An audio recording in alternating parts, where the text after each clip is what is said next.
Welcome to ATB TV. I'm Darren Dance here with Peter Morganti out the front of the Wallace Hotel. Pete, doesn't look like there's much life around the Wallace Hotel. We're not much good. We should be inside the Wallace Hotel, Darren. Well, the only reason we're standing here was because Pete spotted about 6 or 8 kegs there. I'm tipping they're empty. Yeah. If they're not net, they will be shortly. Might have took all year to drink those too, with the amount of times the pub would have been open. But yeah, got no chops on them. Anyway. Right, 3 runners for the week. Yep. Who was up first? Unassailable last Friday at the Valley. We went there hoping, and I think we've seen a nice run, or an excellent run. She had to do it hard from the outside. The winner's very smart, Hawks' horse. She battled on gamely, and that was a terrific effort, and an effort that probably tells us that we can get one of those types of races and wins in town. Yep. No, she was terrific, running second. I think she was about 20 to 1 or something. Blew right out in the end, didn't she? Yeah.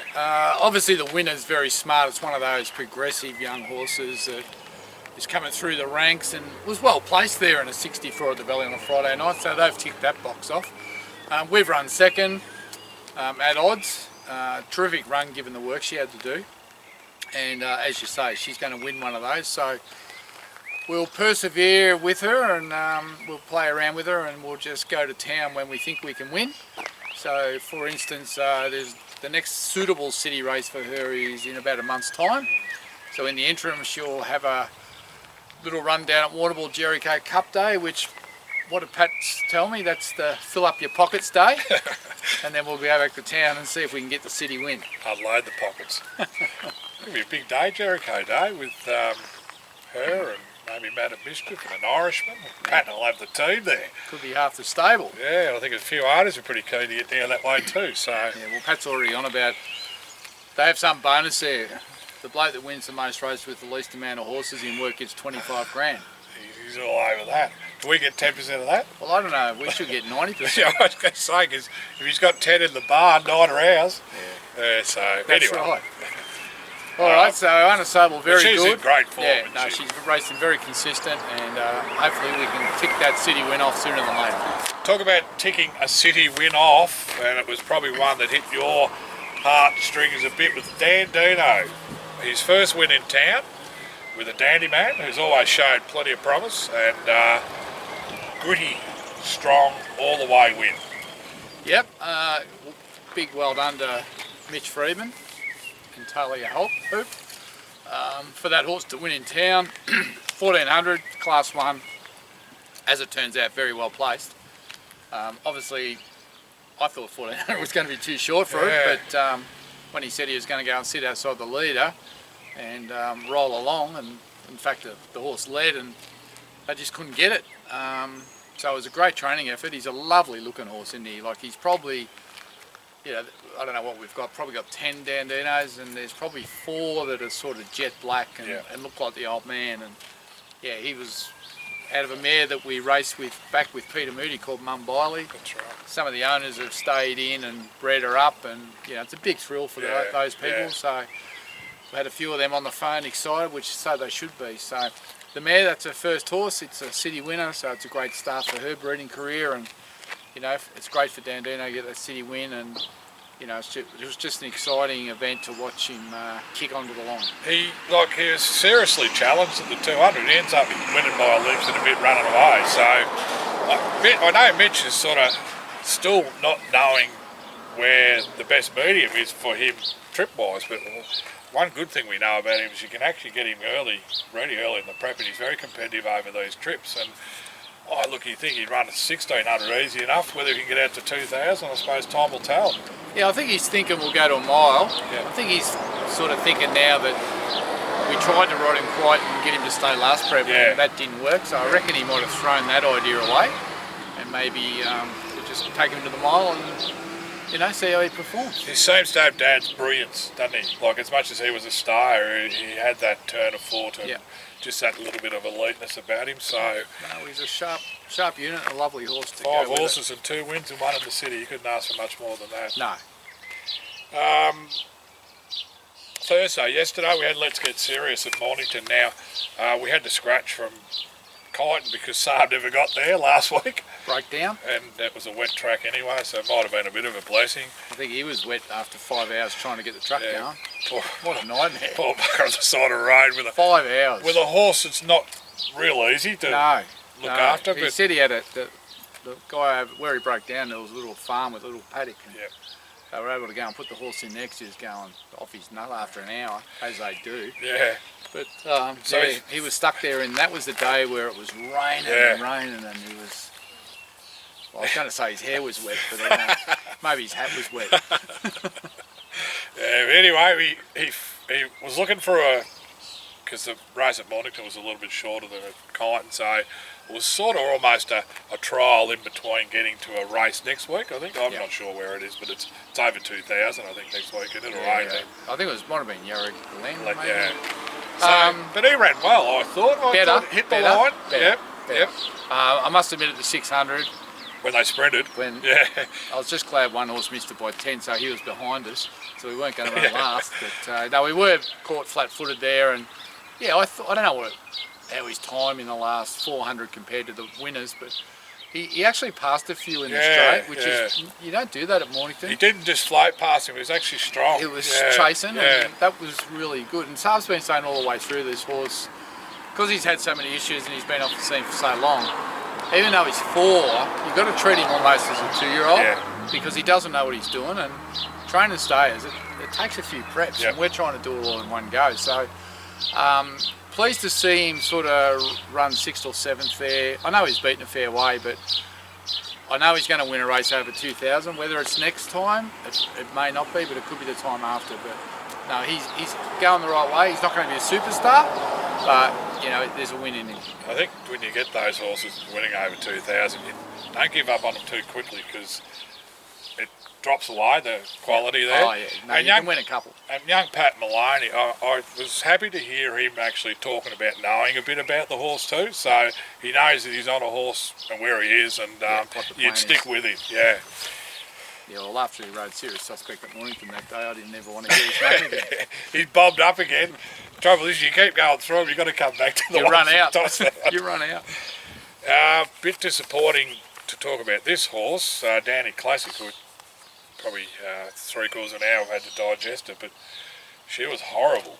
I think we may have found out that she's just limited, and we've seen inklings of okay, but like she had the run of the race today. The winners won by 12. It was in a different class, but she couldn't even beat home. Like there were some ordinary horses that passed her late. It'd be hard to come up with a reason why we should push on with her. It'd be hard for me to think of any reason why we'd push on for her. I think I wanted to get rid of her a couple of starts ago and we blamed the track at Mortlake, but showed a better run last time, but today she was useless. So I don't think we want to be spending the money training her, so we'll just wait to hear from Paul Prushka, and you'll get something out to the owners about that. But we don't want to be running around in these races with horses that have just got no hope. And unfortunately, she promised a bit early, but I don't know why, but she's a big, strong girl. She looks the part. She showed on occasion that she's competitive, but I don't know. I don't know whether there's something internal or whether there's something in her head or what it is. But she has a few feet issues that Paul has to manage. But I don't think we're going to get it. So I think it's time that, as I said, there want to be a good reason to push on, but I can't think of one. Especially when you're getting beaten that far in a maiden high weight. Bit later in the day, as we speak, by the time this is out, this will be run and one. Miss 10,000, hopefully. Will it be winning? Oh, she gets her chance. I think we talk in the same light that if you go to a 58 at Terang, and she probably promised a bit more than where we are now, I'd say. I don't know if she's lost her way this prep. I think a wet track sort of put a bit of a fork in the road, and then she had no luck at Swan Hill, and here we are at Terang. You don't get, it's a bit like Swan Hill. If you're going to get caught in behind and we get at Terang, you start questioning the steerers, but she gets a chance, Darren. Like, she's $5. She's probably a good price. She don't want to be finishing outside the place getters. I think, she gets on top of the ground here, and that's why we scratched her from, I think it was Bendigo last week because it was heavy. Kyneton, I think, Kyneton. She was hopeless in the wet. Mother was hopeless in the wet. She's crying out for ground. she gets on a good 4 at Terang. No excuses really. If she's going to go on and win in town, she should be winning this. Jared Simple as Lawrence said he rides, and some go, oh, but Jared does all the work, so he knows her inside out. Yeah. And we've had, Jared's probably had the road 4 or 5 times for us, and I think he's won on an Irishman and a few other horses, so he certainly can ride. And I think you're chance. right. We'd be expecting her to, if not win, run in the top 3. Yep. Move forward to Saturday. We have two runners. We'll go to Ballarat Cup Day. Crowds allowed back on course, Darren. Owners back into the bubble. It's been a bubble for a while to some degree. I think Ballarat's still going to be a little bit closed up for mounting guard access, but serious suspect in the sprint. Got to carry 60, but he's earned that because of his career performance. I think everything else, there might be one horse with 55 and the rest are 54, and there's 2 of those chances are amongst those 54, but this bloke's going to lead for a long way of that 1200. John Allen goes on, who would have done a lot of work with this horse in the infancy of his career. He's an $8 chance, $2.50 the place. Would jump all over that, wouldn't you? He's overs, isn't he? Oh, it's got to be. Yeah. Like, I reckon. And you're going to get the perfect surface, about a 4 or 5. Yeah. Well, it's a leader-ish track normally. He's a leader. This Ballarat. John Allen would know that track better than anyone else. Yeah. There's a lot of things to like about him. I was a bit shocked when I saw him $8 and $2.50. I thought something must have went wrong, but I think it's just that the 60 kilos and some of these up-and-comers down in the 54. I mean, 6 kilos is a fair difference. I think one of them's 8 kilos because they're climbing. I think 250. I reckon that's like money for jam. Well, 250. If he doesn't run top 3, you'd be really disappointed. Well, he leads easy, I reckon. Yeah, I think if he wants to lead, he'll lead. And then if they sit off him, they'll have to run him down. I suppose the 60 will kick in the last 50 metres, but I just thought this was a winnable race for him. This race, and then there's a Pakenham race in a fortnight. These are 2 very winnable races for a horse like him. Yep. And if you could win one or place in the other, there's $100,000 jumps in for the owners. So they're perfect options at that level for that horse, because I think he's won $550,000 now. Yeah.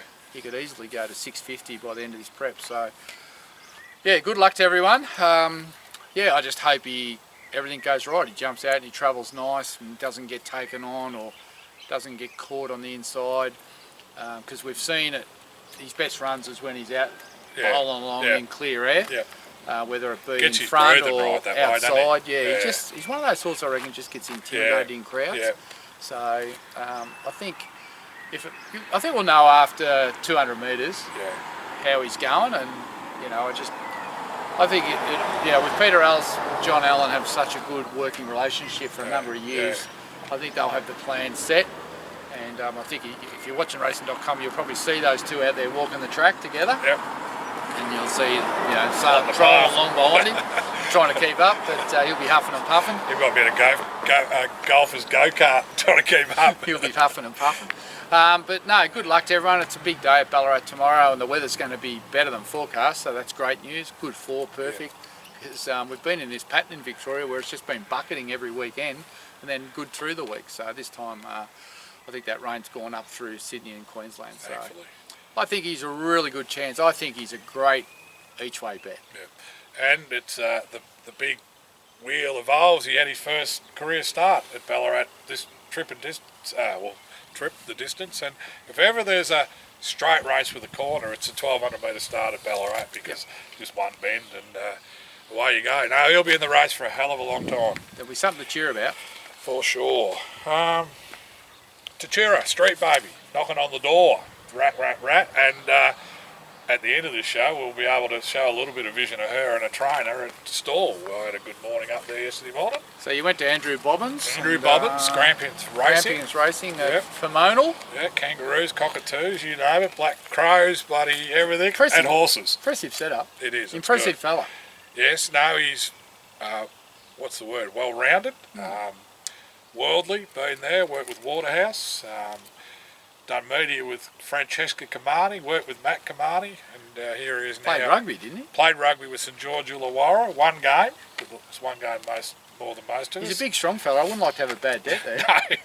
Yeah, he handles all the debts there. But look, really nice fella to work with. He knows, racing's not just about the horses, it's the owners, and he's more than welcoming any owners that want to go up there.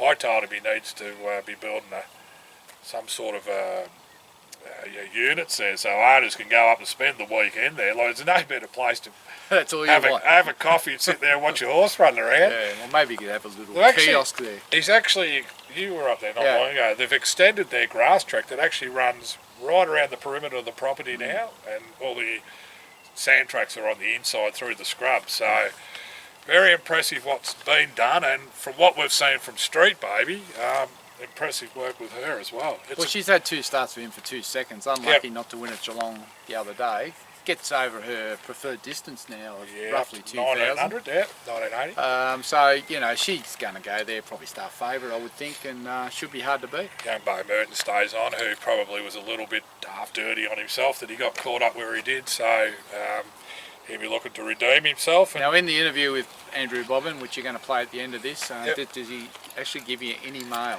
Not really. No, not really. He's off camera. He said, he's going to the Ballarat Cup. He's having a day out. And he's sending the girl who looks after her up with him. And he just said, I've got a few to barrack for her. And he said, she'll be just winning.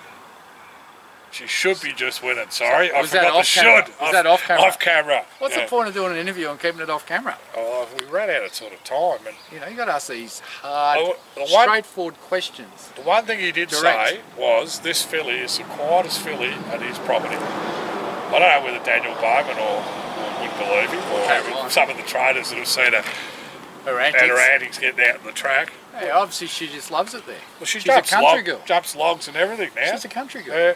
So I've been in the city. We'd love the owners to get another win with her, and like Andy said, she can certainly win another race after this. And they're all got a line in the sand with where they can get to, but she's doing everything right. So all right. Well, I look forward to watching the Andrew Bobbin insightful interview that gives you no mail, no tips.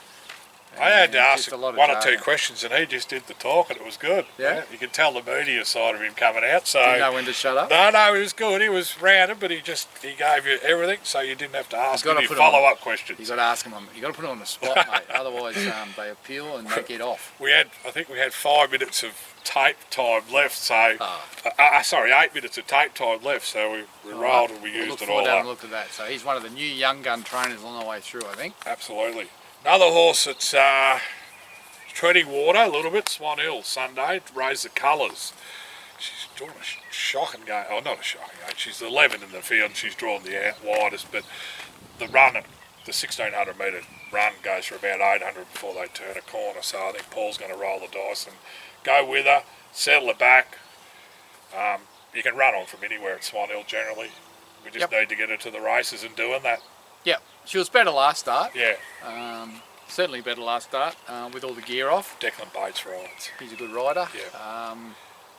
Big long straight there. So, look, I think we just want to see her jump out, travel, peel out, and then just make a run and see if she can regain that form she did as an early young horse. So, she's just lost her way a little bit for some reason, and maybe that run in the Oaks took it out of her. I don't know. I think Paul's sort of half thinking that in hindsight, you just don't do it. He wouldn't have done it, but when you're there and you're a 3-year-old and you run 5th, beating 3 lengths at the Valley, where a bit of that form race was going over, but in hindsight, she's probably lost her way a little bit with it. But so we'll see if she can regain that form tomorrow. Yep. At Swan Hill with that big straight. I don't think there'll be any excuses there. So no, that'll tell us a lot about how we go forward with her.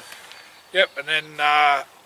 And I think Monday's Hamilton, we've got nothing. Tuesday, I'm not sure, there's nothing, but we've got Crackerjack Prince heading to Sandown on Wednesday, who ran a really good first up, second over 1,400, I think it was at Ballarat a couple of weeks back. Yep. Archie's taken his time between first up and now, and we've seen him prior to his previous spell run a bottler on a Saturday grade, beating about 1.5 lengths. You would think seems to be midweek grade. Seems to have been a long time between runs. 3 weeks. Yeah, it feels like longer. What are we thinking? Well, he's a good horse, and he's in good form. His first up run was good. Yeah. So without really knowing what's in the field, You know, Similarities to a Dandy Man sort of. he's genuine. He's genuine. He's definitely midweek class. He might be a bit better than that in time, but no, I think we'd be going there thinking he's going to be at least competitive. Archie's very good with them first and second up. Then what happens? No, Nothing. He's very good with them first or second up. And I just say he gets his horses ready to at a trip, you know, like 14, 1600. He's got him there quick. Yeah. I think that's the English sort of side of them coming out, whereas maybe the Aussie trainers might be thinking third up, but where's the second up? He's a winning chance, I reckon, without even knowing what the field is. Yeah, and where we draw. Yep. All right, and nothing else for the rest of next week? Later on with Jericho talk. And that's the Sunday. Look, there's probably one. But we've got the big meeting at Caulfield next Saturday with Steinem. and That's excellent. exciting to look forward to. Yeah, the big Caulfield meeting, the zipping meeting. The 3-year-old Group 3 race, isn't it? Yeah. And then we've got the Jericho on the Sunday. So a bit coming up, and at least now, you know, the COVID down here, it's pretty much, you know, the restrictions are off. You'll find that some tracks you'll be able to go to the manning yard as per normal. Yeah.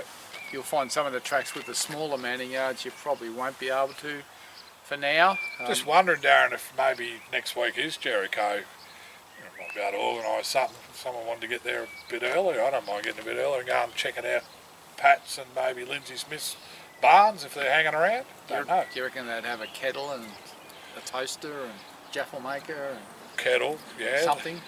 Kettle. Something for the owners. Or an esky or something. Lindsay's always saying he's got a can of beer in the fridge. We might have to. Do you reckon he has more than one? We might have to test them out and see if they've got anything at all. See if they're hospitable. Because I know there's a few owners that going down for the weekend and camping. And all right. So camping. I had one ring me. He says, "Do you know any good motels in Warrnambool?" So there's only about 8,000 there. You should be able to find one. So there might be a few people out and about next weekend. Well, I think everyone's ready to get out and about, aren't they? So no, I look forward to Jericho Cup Just Day. be prepared to pay about $800 a room. Really? Oh, just thinking that they haven't been sort of doing much sales, have they? The motels and that. You'd reckon it'd be booked out, wouldn't you? Yeah, well, anyway, it'd be interesting to say. I hope they get a good crowd there. You went to the first year, Jericho? Yeah. And that was a brilliant day. Oh, yeah, it was fantastic. And It's just the weather was crap. Yeah. Blew a go. We went down on the Saturday to watch the whalers. Oh, the horses all yes. canter around and in their formations, and all you could see was like a cloud of dust. We came home and had a shower. Yeah. But hopefully they get a good weather this time, and this is the third year of it, so I think it's pretty much entrenched now into the program. So he's done a great job setting all that up, and we're going to look forward to that weekend as well. So get a treble. Yeah, let's hope. Yeah, well, Pat's going to have half his team there, so that'll be interesting. Know about that $25,000. Look, the trainers. It's all about the trainers. This job, you know. There's 2 or 3 horses down there of ours have been there 3 weeks. They'll be first up in something. It's all set for the trainers. 10% of the prize money, 25 grand bonus here, 25 grand bonus there. It's all about the trainer when the horse wins. And like I said to Robbie Griffiths the other day, I said it's a disgrace. You run 12th in the Melbourne Cup, they get 150 grand to cover the cost, and the trainer gets 10%. Why do they get rewarded for running 12th? What a joke! They've done a shocking job, haven't they? 11 horses have beat them home. I charge them 10%.